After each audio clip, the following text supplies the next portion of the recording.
안녕하세요, 여러분. 건강지킴이 유진입니다. 오늘은 여성 건강에 정말 중요한 주제, 바로 유방암에 대해 이야기해 보려고 해요.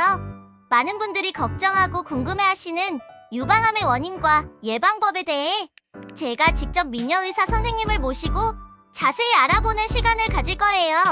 궁금증이 많으셨던 분들, 오늘 영상 끝까지 시청해주세요.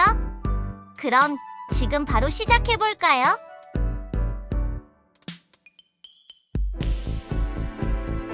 선생님, 안녕하세요. 오늘 유방암에 대해 자세히 설명해 주셔서 정말 감사합니다. 이 자리에 함께 해주셔서 정말 든든해요. 네, 유진 양, 반가워요.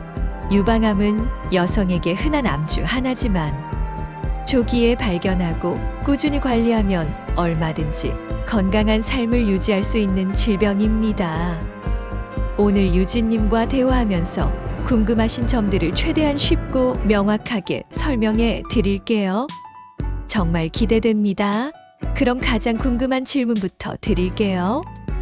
유방암은 왜 생기는 건가요? 혹시 제가 뭘 잘못해서 생기는 건 아닐까 걱정하는 분들도 많으시거든요. 특별한 원인이 있나요? 유진 양 질문처럼 많은 분들이 유방암의 원인에 대해 궁금해하시고 또 걱정하시죠? 사실 유방암은 한 가지 원인으로 딱 잘라 말하기보다는 여러 요인이 복합적으로 작용해서 발생한다고 보고 있습니다. 이걸 몇 가지로 나눠서 이야기해 볼 수 있어요. 네, 어떤 요인들이 있는지 자세히 알려주세요. 첫 번째는 유전적 요인입니다. 만약 어머니나 자매 등 직계 가족 중에 유방암 환자가 있거나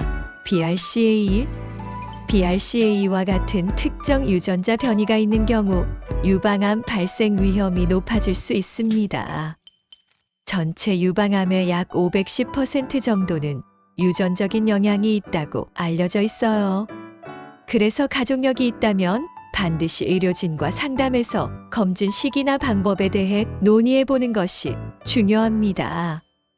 아, 유전적인 부분도 있군요. 그럼 제 유전자를 검사해서 미리 알 수도 있나요? 네, 필요하다면 유전자 검사를 통해 특정 유전자 변이 여부를 확인할 수 있습니다. 하지만 모든 사람이 유전자 검사를 해야 하는 건 아니고요. 가족력이 아주 강하거나 젊은 나이에 유방암이 발생한 경우 등 의료진이 필요하다고 판단할 때 권고됩니다. 그렇군요. 그럼 두 번째 요인은 뭔가요? 두 번째는 호르몬 요인입니다. 여성 호르몬인 에스트로겐의 유방 조직이 장기간 노출되는 것도 중요한 원인 중 하나예요. 예를 들면 이른 초경이나 늦은 폐경을 겪은 경우, 또는 출산 경험이 없거나 첫 출산이 늦은 경우, 모유 수유를 하지 않은 경우가 해당될 수 있습니다. 또 폐경 후 호르몬 치료를 오랫동안 받는 경우에도 유방암 위험이 약간 증가할 수 있다고 보고 있습니다. 이 경우엔 반드시 의사와의 충분한 상담을 통해 본인에게 맞는 치료법을 결정하는 것이 중요하죠. 여성 호르몬의 영향이 크다는 말씀이시네요. 그럼 세 번째는요? 세 번째는 우리 생활과 밀접한 관련이 있는 생활 습관 요인입니다. 서구화된 식습관, 즉 고지방식이나 붉은 고기 위주의 식사, 과도한 음주, 비만, 그리고 신체 활동 부족 등이 유방암 발생 위험을 높이는 것으로 알려져 있습니다. 이런 요인들은 우리가 노력하면 개선할 수 있는 부분들이죠. 맞아요. 제가 평소에도 식습관이나 운동 부족 때문에 걱정이 많았는데 유방암에도 영향을 미주는군요. 마지막 요인은 어떤 건가요? 마지막으로 환경적 요인도 있습니다. 일부 환경 호르몬이나 특정 화학물질 노출이 유방암 발생과 관련이 있을 수 있다는 연구 결과도 있지만 아직까지는 명확하게 밝혀진 부분은 많지 않습니다. 그래도 불필요한 화학물질 노출은 최소화하는 것이 좋겠죠. 자세한 설명 정말 감사합니다. 이제 유방암의 원인이 훨씬 명확해졌어요. 그럼 이제 가장 중요한 질문인데요. 이렇게 다양한 원인들이 있다면 유방암을 예방하기 위해 우리가 할 수 있는 일은 어떤 것들이 있을까요? 어떤 방법들이 가장 효과적인가요? 네, 유진님 질문처럼 유방암은 100% 예방하기는 어렵지만 위험 요인들을 관리해서 발생 위험을 낮출 수는 있습니다. 가장 중요하고 확실한 예방법들은 다음과 같습니다. 네, 어떤 것들인지 하나하나 알려주세요. 제가 바로 실천해 볼게요. 첫 번째이자 가장 중요한 것은 바로 정기적인 유방 검진입니다.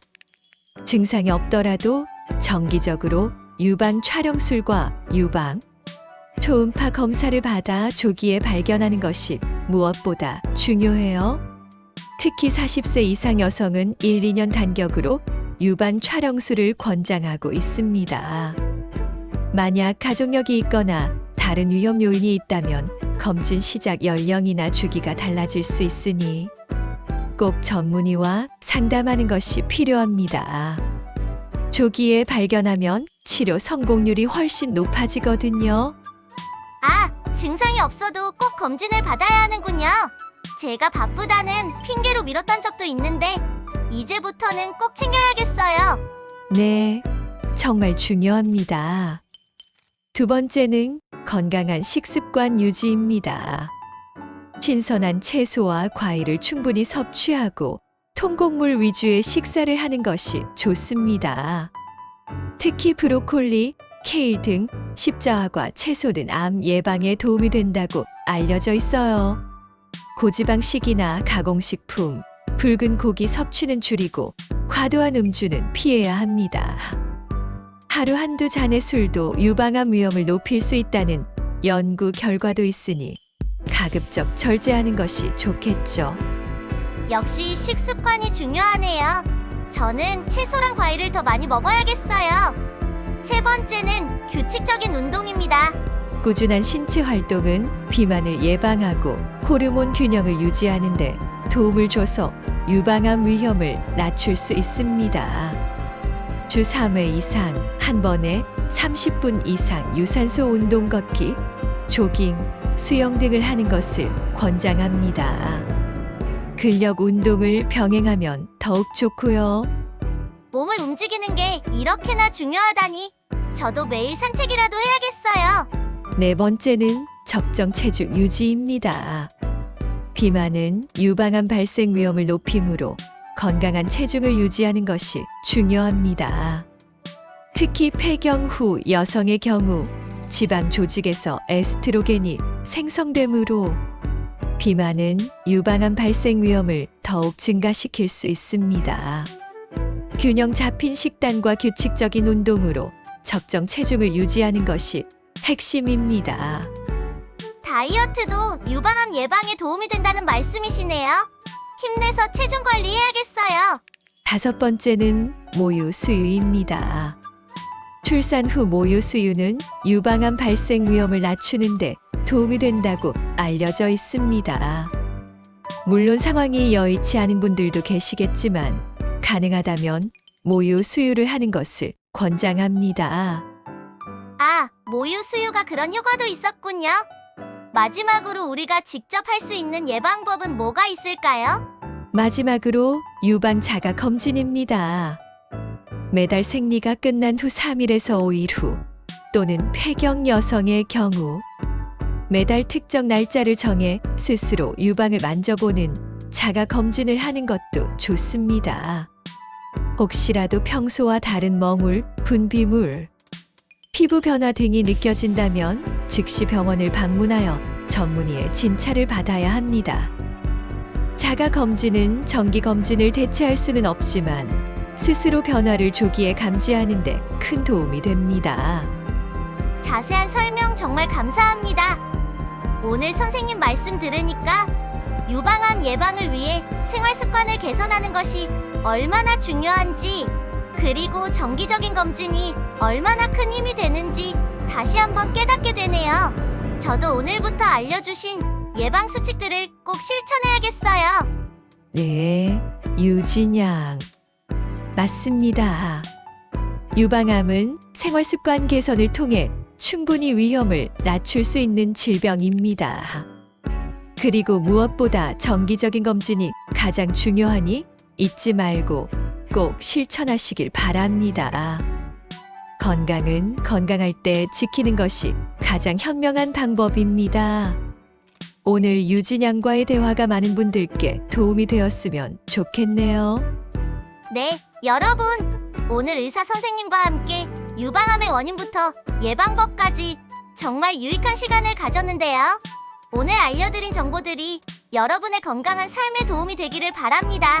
유방암은 조기 발견이 정말 중요하니까 꼭 정기적인 검진 잊지 마시고요. 혹시 오늘 내용 중 궁금한 점이 있다면 언제든지 댓글로 남겨주세요. 제가 직접 답변해드리거나 다음 영상에서 더 자세히 다뤄볼 수도 있습니다. 그럼 저는 다음에도 더 유익하고 재미있는 건강 정보로 찾아올게요. 구독과 좋아요, 알림 설정도 잊지 마세요. 건강하세요. 안녕.